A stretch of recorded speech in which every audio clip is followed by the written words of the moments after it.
My day took a sudden turn for the worse when my daughter, who had eagerly set off for her field trip earlier, returned home in tears much sooner than expected.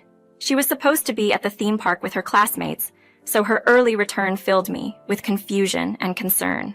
Gently, I asked her what had happened and how she managed to come back home so quickly. Her response, between sobs, was that she was sent back in a car, which turned out to be driven by her father, my husband.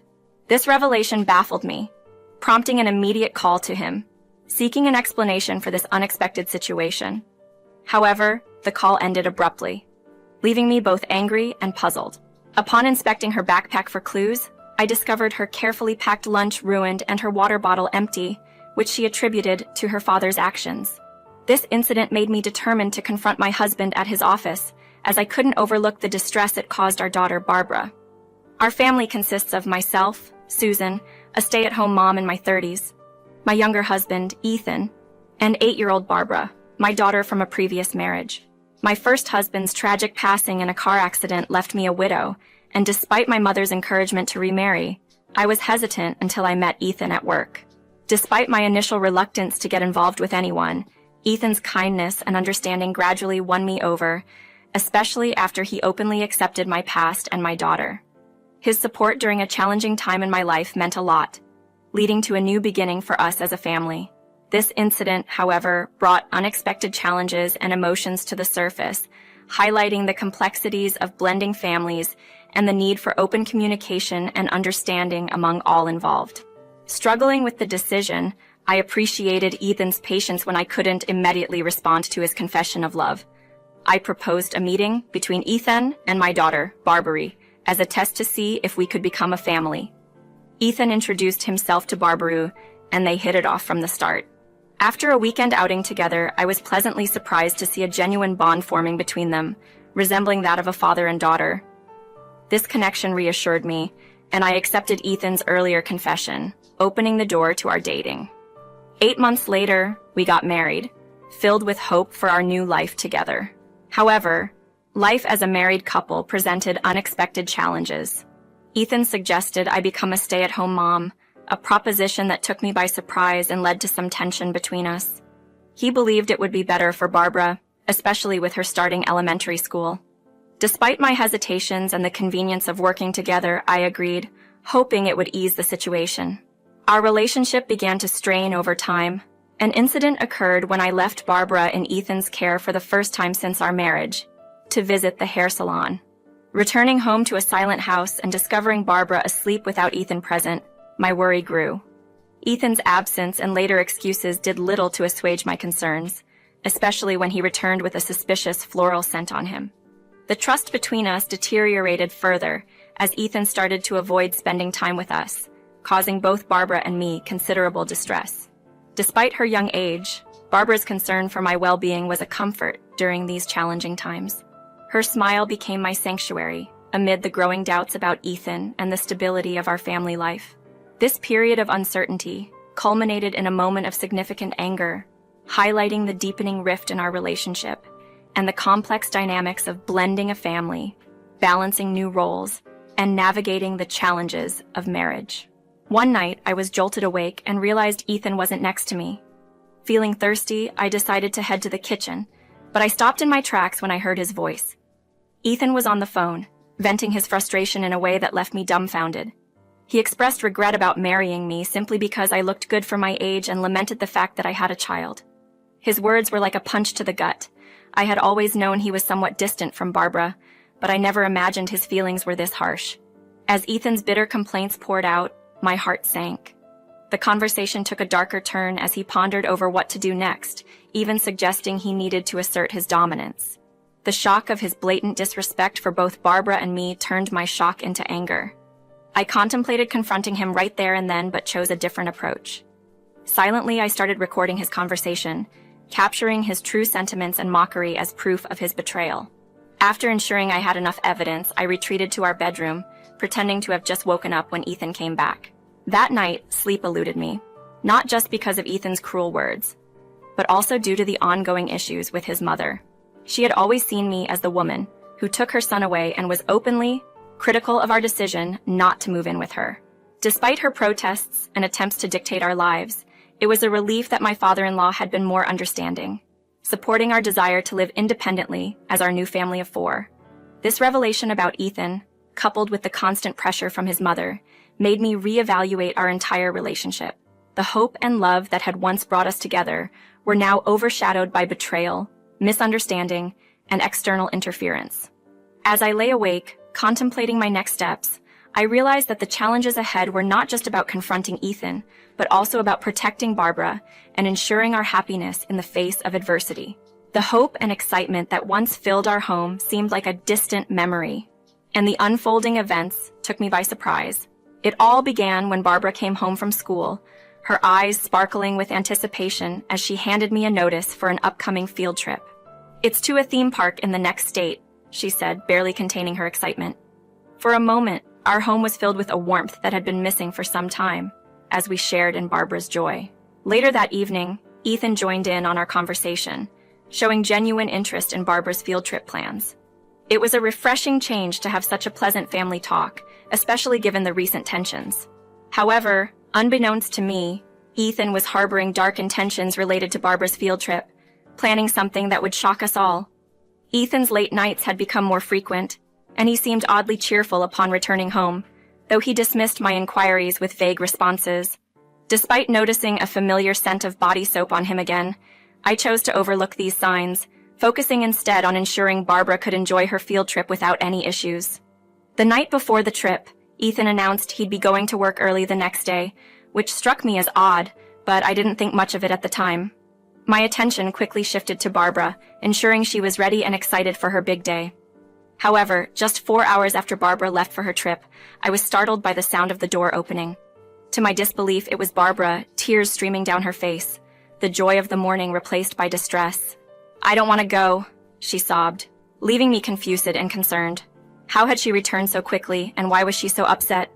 Barbara revealed that she had been brought back by car and dropped off right in front of our house.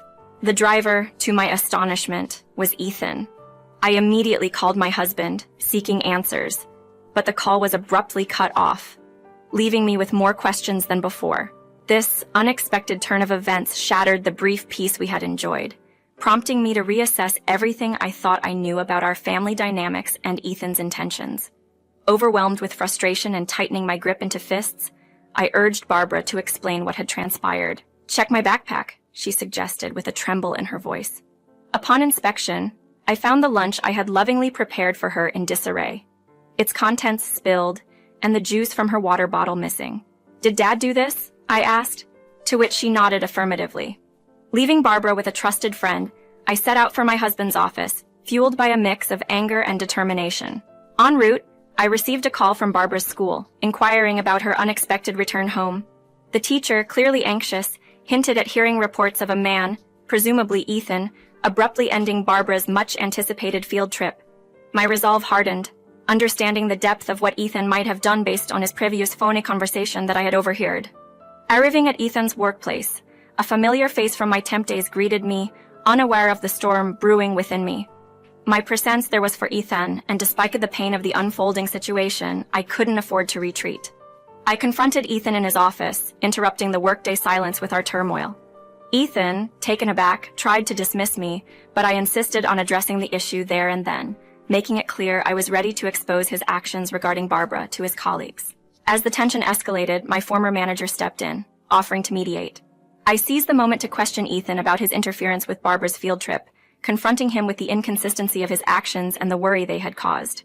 Despite Ethan's attempts to justify his behavior as a concern, I challenged his narrative, armed with information from Barbara's teacher and the undeniable proof I had. The recording of his earlier conversation admitting his true intentions.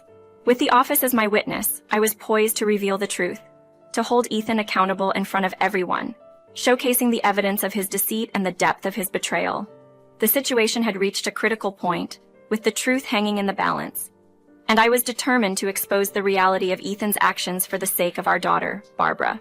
In a moment charged with anticipation, I decided to reveal the recorded conversation to see if Ethan could maintain his composure. As the recording played, Ethan's words filled the room, eliciting reactions of shock and disbelief from his colleagues.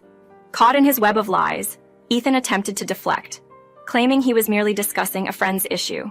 However, his explanation crumbled when I pointed out Barbara's absence from the conversation, leaving him no room to maneuver. As the reality of his actions began to sink in, Ethan's demeanor shifted drastically. He attempted to shift the blame to his mother, claiming he was only following her directives. While this revelation was shocking, it in no way absolved Ethan of his responsibility. Amidst this turmoil, my former manager suggested that Ethan take some time off work to resolve the family crisis, a proposal that seemed fitting given the circumstances. Determined to confront the issue head-on, I escorted a visibly nervous Ethan to his parents' house. Upon arrival, we were greeted by his mother, but it was his father who would hear the full extent of the day's events. After explaining everything and playing the damning recording, Ethan tried to paint himself as a victim, acting under his mother's instructions. Yet his father, unsawed by attempts at justification, pointed out Ethan's accountability for his actions. The room tensed as Ethan's father vehemently condemned both Ethan and his mother for their scheme, emphasizing the potential lasting harm such actions could inflict on Barbara. The mother, taken aback by her husband's stern rebuke, was left speechless.